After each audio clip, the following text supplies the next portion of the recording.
Palavra da Verdade, com Hernandes Dias Lopes. Eu quero partilhar com vocês a palavra de Deus, que está em Mateus capítulo 14, versos 22 a 33.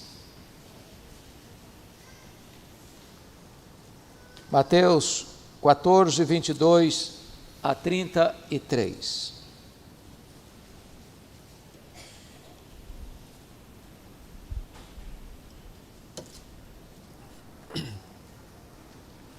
Está escrito o seguinte: logo a seguir compeliu Jesus os discípulos a embarcar e passar adiante dele para o outro lado, enquanto ele despedia as multidões. E despedidas as multidões, subiu ao monte a fim de orar sozinho. Em caindo a tarde, lá estava ele só. Entretanto, o barco já estava longe, a muitos estádios da terra, açoitado pelas ondas, porque o vento era contrário. Na quarta vigília da noite, foi Jesus ter com eles, andando sobre o mar. E os discípulos, ao verem-no andando sobre as águas, ficaram aterrados e exclamaram: é um fantasma! E tomados de medo gritaram. Mas Jesus imediatamente lhes disse: tende bom ânimo, sou eu, não temais. Respondendo-lhe Pedro disse: se és tu, Senhor, manda-me ir ter contigo por sobre as águas. E ele disse: vem. E Pedro, descendo do barco, andou por sobre as águas e foi ter com Jesus. Reparando, porém, na força do vento, teve medo e, começando a submergir, gritou: salva-me, Senhor! E prontamente Jesus, estendendo a mão, tomou e lhe disse: homem de pequena fé, por que duvidaste? Subindo ambos para o barco, cessou o vento. E os que estavam no barco adoraram, dizendo: verdadeiramente és Filho de Deus. Amém. Irmãos amados, este episódio está relatado em 3 evangelhos. Somente Lucas omite este episódio. Jesus, que exerceu o seu ministério ao redor deste mar da Galileia, porque fez de Cafarnaum a principal cidade ao redor do lago de Genezaré, o quartel-general do seu ministério, foi um local que presenciou os maiores milagres de Jesus e os grandes ensinamentos de Jesus. Esse mar da Galileia, vocês todos sabem, é um lago, e é um lago de águas doces. É o maior reservatório de águas doces do Oriente Médio. Esse mar, conhecido assim, tem 21 quilômetros de comprimento por 14 quilômetros de largura. Está a 220 metros abaixo do nível do mar Mediterrâneo, cercado de montanhas.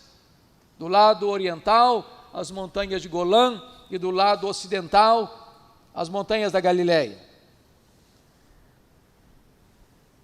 Os evangelhos retratam 2 episódios milagrosos de Jesus neste mar. Na primeira ocasião, relatada em Marcos 4, 35 a 41, Jesus estava dentro do barco com os discípulos. E a tempestade convulsiva ameaçava levá-los ao naufrágio. Enquanto Jesus descansava com a sua cabeça num travesseiro, e Jesus então se desperta, repreende o vento, repreende o mar, acalma os discípulos, fazendo grande bonança. Mas nesse episódio Jesus não está presente. Nesse episódio os discípulos embarcam sozinhos, por ordem de Cristo, quando são colhidos por uma avassaladora tempestade, ameaçados de morte. Eles estão aflitos porque a noite avança, a madrugada chega, a crise aumenta. E diz Marcos capítulo 6, versículo 48, que no momento mais grave da crise, o Senhor Jesus estava no monte orando por eles e vendo-os naquela situação.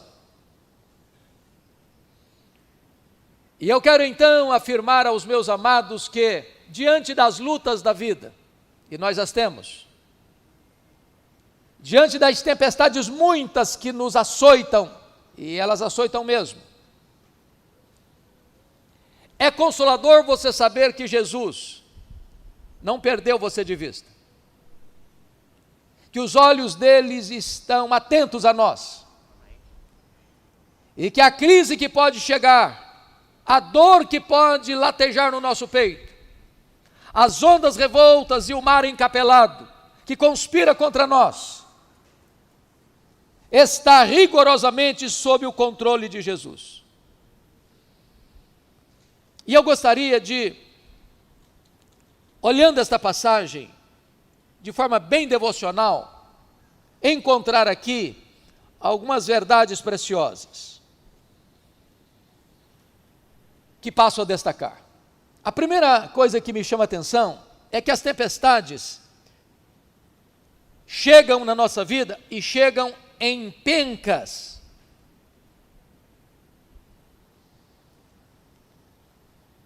Se vocês perceberem o contexto, os discípulos e Jesus estavam numa rotina tão grande que eles não tinham tempo para comer. O trabalho era imenso, a agenda era extensa, as multidões vinham com as suas necessidades.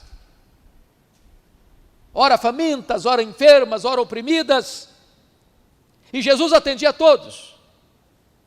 E é nesse momento de quase esgotamento físico e emocional, que não bastasse essa agenda, os discípulos recebem uma notícia trágica. João Batista, precursor de Jesus, de forma cruel, desumana, brutal, é degolado por ordem de um rei, talvez bêbado, numa festa de bebedeira. E então aquele maior homem dentre os nascidos de mulher, conforme disse Jesus, já preso numa masmorra às margens do Mar Morto, é degolado. E eles recebem essa trágica notícia. É nessa conjuntura é que o texto relata essa tempestade. Às vezes, quando as tempestades chegam, elas não chegam sozinhas, elas vêm em pencas. Talvez você que entrou aqui hoje está lidando com um problema, mas não é só um problema, são vários, que cercam você, encurralam você, entrincheiram você de todos os lados. Se fôssemos conversar com nosso querido presbítero Haroldo, nesses 45 anos de presbiterato, quantas lutas, quantos vales, quantas tempestades. Mas a segunda lição que eu quero trazer aqui, irmãos, é que as tempestades chegam quando nós estamos atarefados e cansados. Tem hora que você diz assim, eu preciso de um refresco. Eu preciso de um tempo de refrigério. A luta é grande, o cansaço chegou, a agenda está complicada, e você pensa, agora eu preciso de uma folga, agora eu preciso de umas férias, agora eu preciso de uma parada, eu preciso renovar minhas forças. E foi exatamente nesse contexto que Jesus disse para os seus discípulos, vamos para um lugar deserto, vamos sair do burburinho, vamos dar uma pausa na nossa agenda, vamos descansar um pouco. E quantas vezes, meus irmãos, as tempestades chegam exatamente quando nós estamos planejando nossas férias, nosso descanso, nosso lazer, nosso tempo de parada, de recesso. As tempestades chegam exatamente nessas circunstâncias, quando estamos atarefados e tantas vezes cansados. Mas em terceiro lugar, notem comigo, as tempestades chegam quando nós estamos trabalhando para servir os outros. Porque diz a Bíblia que quando chegam nesse local, a multidão já havia antecipado os discípulos.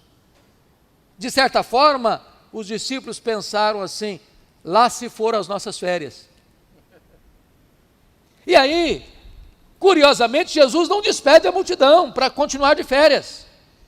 Jesus olha aquela multidão e tem compaixão dela, e passa a ensinar, e passa a curar, e passa a atender. Mas não era um local fácil, e a noite está chegando, e os discípulos incomodados, e eles chegam para Jesus: olha, Senhor, vamos despedir essa multidão, despede essa multidão, aqui não tem lugar para comprar comida, aqui não dá para assistir essa multidão. E aí levanta Filipe, mais pragmático: olha, Senhor, nem 200 denários bastaria para comprar um pedaço de pão para cada um. Aí Jesus disse: então dai-lhes vós mesmos de comer. Mas como? Nós temos carência, a receita que nós temos é muito menor do que a demanda da despesa. Quando aparece um jovem com apenas um lanche, 5 pães e 2 peixinhos, e os pães são de cevada, inclusive, de um cereal mais barato, e Jesus mandou a multidão se assentar, e Jesus faz o milagre da multiplicação, e os discípulos, em vez de férias, estão servindo no deserto, um banquete no deserto. Às vezes, irmãos, as tempestades chegam exatamente quando nós estamos trabalhando e servindo aos outros. Você está cuidando dos outros, e às vezes as tempestades chegam na sua vida. Mas em quarto lugar, as tempestades chegam quando nós estamos fazendo a vontade expressa do Senhor Jesus. Notem comigo que está escrito o seguinte, versículo 22. Logo a seguir, compeliu Jesus os discípulos a embarcar e a passar adiante dele para o outro lado, enquanto ele despedia as multidões. Eu não sei qual é o entendimento que você tem do verbo compelir. Mas compelir não é sugerir. Compelir não é pedir. Compelir é dar uma ordem e obrigar imperiosamente a atender aquela ordem. Os discípulos não tinham outra opção a não ser entrar no barco e atravessar o mar. Mas por que Jesus resolve despedir os discípulos e não aproveitá-los para eles também despedirem a multidão? O que está por trás? O contexto aqui é que a multidão, ao receber pães e peixes, e ao serem curados, alimentados, assistidos, cogita uma coisa. E é João que nos informa isso. Vamos constituir esse Jesus rei sobre nós. Vamos, a partir de agora, montar aqui uma equipe de motim de rebelião, porque ninguém podia constituir um rei no Império Romano. Eles estavam debaixo de autoridade de um império. Constituir alguém rei era se rebelar. Eles estavam querendo uma revolução. E Jesus não queria que os seus discípulos participassem dessa tentação, dessa agenda perigosa, e para que eles não fossem tentados por essa agenda perigosa, para livrá-los de uma tempestade muito pior que a tempestade do mar, Jesus os compele a entrar no barco e atravessar para o outro lado. Às vezes é fácil você entender a tempestade que pegou Jonas. Jonas estava na rota da desobediência, e Deus mandou a tempestade atrás dele. Então preste atenção nisso. Crente desviado é endereço certo de tempestade. Deus vai mandar a tempestade atrás de você. Não para destruir você, para trazer você de volta. Agora, não é fácil entender que você está fazendo a vontade de Jesus, cumprindo a ordem dele, e na medida que você cumpre a ordem dele, a tempestade chega. Então, amados irmãos, não murmure se você está fazendo o que Jesus mandou você fazer, e apesar disso, a tempestade está chegando na sua vida, na sua casa, na sua família. Mas notem mais. Quinto lugar. Quando as tempestades chegam, via de regra, elas são maiores do que nossas forças. Porque vejam vocês, que aqueles discípulos, parte deles, exceto Judas Iscariotes, que era judeu, era lá da Judéia, todos os demais apóstolos eram galileus. E todos eles nascidos ao redor desse lago. A Bíblia menciona que 4 deles eram pescadores. Portanto, viveram ali, cresceram ali. O trabalho deles era ali. Eles tiravam o sustento deles dali. É claro que eles já tinham passado por outras circunstâncias difíceis, naquele lago. Mas agora, a tempestade os ameaça. Eles se esforçam, eles se empenham, mas eles não conseguem administrar. Quantas vezes, irmãos, na caminhada da vida, lidando com aquilo que é doméstico, com aquilo que é comum, com aquilo que é diário, com aquilo que é familiar, de repente a situação se torna inadministrável. Todo o seu conhecimento, toda a sua experiência, toda a sua bagagem não é suficiente para você reverter o quadro. É o que estão vivendo. Tem hora que a tempestade é maior que a nossa força.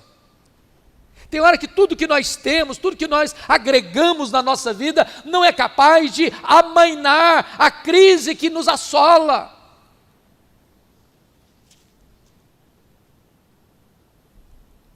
Mas em sexto lugar, as tempestades podem durar na nossa vida até nós acharmos que não tem mais jeito. Preste atenção nisso. O texto nos informa, no verso 25, que na 4ª vigília da noite foi Jesus ter com eles andando sobre o mar. O que seria a 4ª vigília da noite? Os judeus dividiam a noite em 4 vigílias. Das 6 da tarde às 9 da noite a primeira. Das 9 da noite à meia-noite a segunda. Da meia-noite às 3 da manhã a terceira. Das 3 da manhã às 6 da manhã a quarta. É óbvio que quando eles saíram, presbítero Haroldo, e entraram nesse barco por ordem de Jesus, ainda era dia. Porque Jesus ainda fica despedindo as multidões, e claro, ainda no período do dia, porque elas tinham que retornar para suas respectivas casas. Se você conhece o contexto, a travessia não era de norte a sul, no momento mais comprido, de 21 quilômetros, mas era a travessia da parte mais curta, e nem a curta mais larga. Então era um trajeto de no máximo 1 hora, 1 hora e meia de viagem. Ora, eles embarcaram antes das 6 da tarde. Portanto, já era mais de 3 horas da madrugada e eles estavam no epicentro da crise. Quando chega a 4ª vigília da noite, é a hora mais escura da noite, não é a meia-noite que é a hora mais escura da noite, é na madrugada. Eles estão vivendo uma espécie de desespero e dizendo o seguinte: não tem mais jeito. Tudo que nós fizemos não deu certo. O barco não atende mais o nosso comando. Estamos à deriva. E eu imagino o medo, o pavor, o desespero. E às vezes na vida é assim.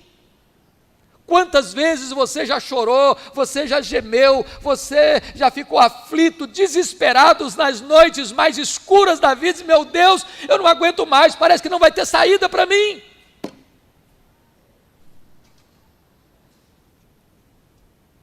Mas em sétimo lugar, quando as tempestades chegam, elas encharcam o nosso peito de medo. Eu acho fantástico o que está escrito aqui. Veja comigo o que Jesus disse no versículo 27. Mas Jesus imediatamente lhes disse: tende bom ânimo, sou eu. Não temais, não tenham medo. Irmãos queridos, vamos pensar um pouquinho nas duas tempestades. Na primeira, presbítero Haroldo, narrada em Marcos 4, Jesus muda a metodologia. Primeiro, Jesus acalma o mar, para depois acalmar os discípulos. Jesus diz para o mar: acalma-te. Jesus diz para o vento: aquieta-te. E o mar e o vento, como uma fera selvagem, se encolhem. Mas aqui Jesus fez diferente. Em vez de Jesus primeiro acalmar o mar, Jesus acalma os discípulos, dizendo: tenha bom ânimo, sou eu, não tenham medo. Por que Jesus muda a metodologia às vezes? É porque Jesus sabe quando a tempestade está fora de você, e Jesus sabe quando a tempestade está dentro de você. Tem hora que o seu maior problema não é o que está acontecendo à sua volta, tem hora que o seu maior problema é o que está acontecendo dentro do seu coração. E Jesus está aqui nesta manhã, e Ele é poderoso para diagnosticar a tempestade de fora e a tempestade de dentro, e Ele é poderoso para acalmar a circunstância e acalmar o seu coração. Agora notem, não há nenhum outro antídoto para o medo, a não ser a consciência de que Jesus chegou, e que o Todo-Poderoso está aqui, e que Ele nunca vai nos abandonar, Ele nunca vai nos deixar na mão, Ele nunca vai nos desamparar. Sou eu, tenham bom ânimo, não precisam ter medo.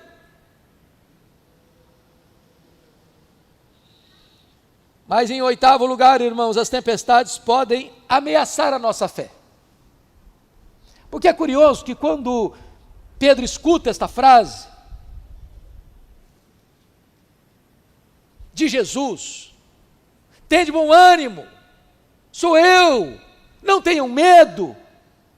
Pedro, num arroubo de fé, disse: então, Senhor, se és tu, manda-me ir ter contigo por sobre as águas. A Bíblia omite às vezes o que as pessoas estão sentindo na hora, mas eu fico imaginando o que os colegas de Pedro pensaram. Esse Pedro é para frente mesmo, viu? Ele pula do barco. Ele sabia que era Jesus, ele conhecia Jesus.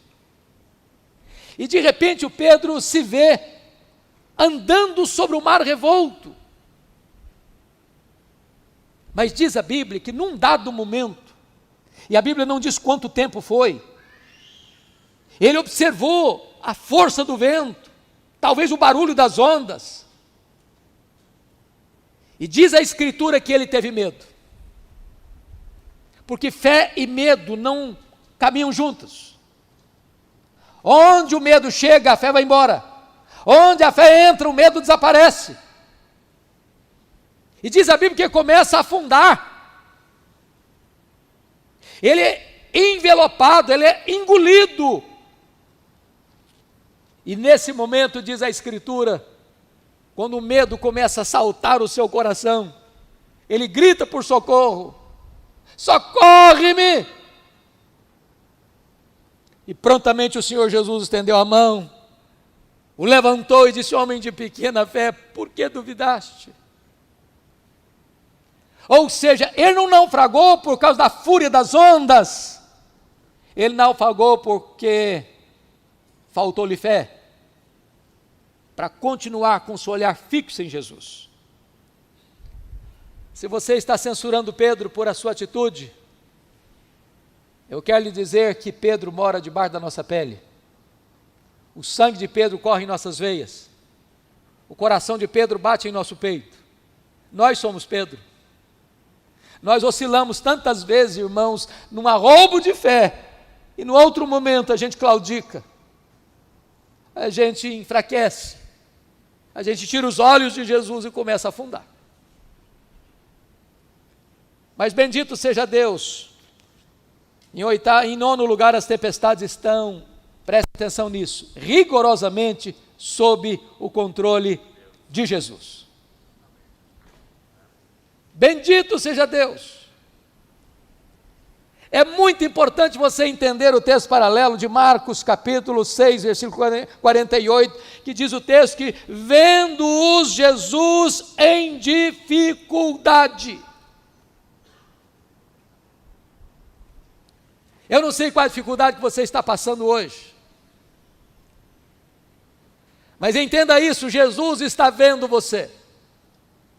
Ele não está hoje num monte da Galileia, Ele está hoje acima dos céus, assentado no trono, e Ele está olhando para você e para mim, e sabendo o que você está vivendo, e sabendo o que você está passando, as lutas, as dores, as lágrimas, as tribulações, as angústias, as tempestades. Ele é o nosso grande sumo sacerdote. Ele está lá intercedendo por nós. E se você está sentindo fraqueza, grite, socorro, Senhor, e Ele tem pressa em vir ao seu encontro. Segundo, quero lhe dizer que Jesus Cristo sempre vem ao nosso encontro. Não no nosso tempo, não do nosso jeito, não na nossa agenda, mas Ele sempre vem. Ele vem ainda aqui na quarta vigília da noite. Eu fico pensando, queridos irmãos, por que Jesus espera a quarta vigília da noite? Deus não é sádico. Deus não tem prazer em ver seus filhos sofrendo. Como diziam os nossos irmãos puritanos, Deus não desperdiça sofrimento na vida de seus filhos. Jesus poderia ter, lá do alto do monte, dado uma ordem para o mar: acalma, sossega. Jesus poderia ter vindo e feito a sua reunião de oração dentro do barco com eles. Jesus estava no barco, no monte orando. Talvez a sua pergunta é a minha pergunta: meu Deus, por que que na minha vida o sofrimento está prolongando? Por que que outras pessoas passam tão rápido e eu estou aqui agarrado no problema?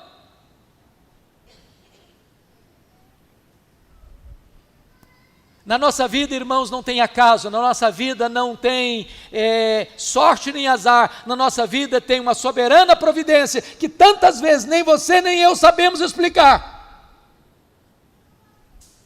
Mas uma coisa é certa: o Senhor Jesus está no controle. No controle. E Ele vem de uma maneira inusitada, porque Ele poderia ter vindo num outro barco, mas Ele vem andando sobre o mar. E por que Ele vem andando sobre o mar? Para dizer para os seus discípulos, e para dizer para você e para mim nesta manhã, o que é maior do que você, o que ameaça você, o que conspira contra você, está literalmente debaixo dos meus pés. Ele calca debaixo dos seus pés tudo aquilo que nos intimida e nos ameaça. Mas Ele vem para acalmar o nosso coração. Quantas vezes temores assaltam a minha alma? Quantas vezes? E é tão gostoso e consolador saber que Jesus está dizendo para o presbítero Haroldo, para a sua família, para esta igreja, para o meu coração: tem bom ânimo,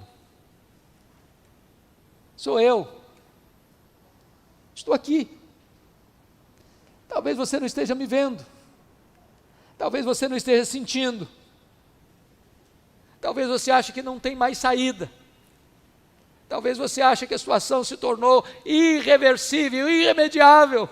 Mas Jesus está aqui. Sou eu. Não tenham medo. Mas Ele chega também, irmãos queridos, para acalmar a tempestade. Diz que quando Jesus subiu para o barco com Pedro, fez-se grande bonança. A tempestade não dura a vida toda. As turbulências não duram a viagem inteira. A tempestade vai acalmar. Mas finalmente ele vem. E João nos informa isso, no relato paralelo, para nos levar ao porto seguro. Vamos indo de força em força. Ninguém vai ficar para trás. Ninguém vai naufragar. Ninguém vai dar marcha ré. Nós vamos caminhando, e caminhando, e caminhando, e vamos chegar ao nosso porto seguro. Nós vamos todos chegar diante de Deus em Sião. Louvado seja Deus. Mas em 10º e último lugar, irmãos, as tempestades são pedagógicas. E elas têm um propósito muito definido. E o propósito é abrir os nossos olhos para reconhecermos quão grande é o nosso Redentor. E nós então nos prostrarmos aos seus pés e dizer: verdadeiramente tu és o Filho de Deus. É isso que está escrito no último versículo do texto lido. E os que estavam no barco o adoraram, dizendo: verdadeiramente és Filho de Deus. Que nesta manhã você e eu possamos ter uma visão maior da glória do nosso Senhor. Quão magnífico Ele é, quão glorioso Ele é, quão sublime Ele é, quão digno de confiança Ele é. E nós todos nos prostrarmos e adorarmos e dizermos a Ele: tu és verdadeiramente o Filho de Deus. Que Ele nos abençoe nesta manhã. Amém.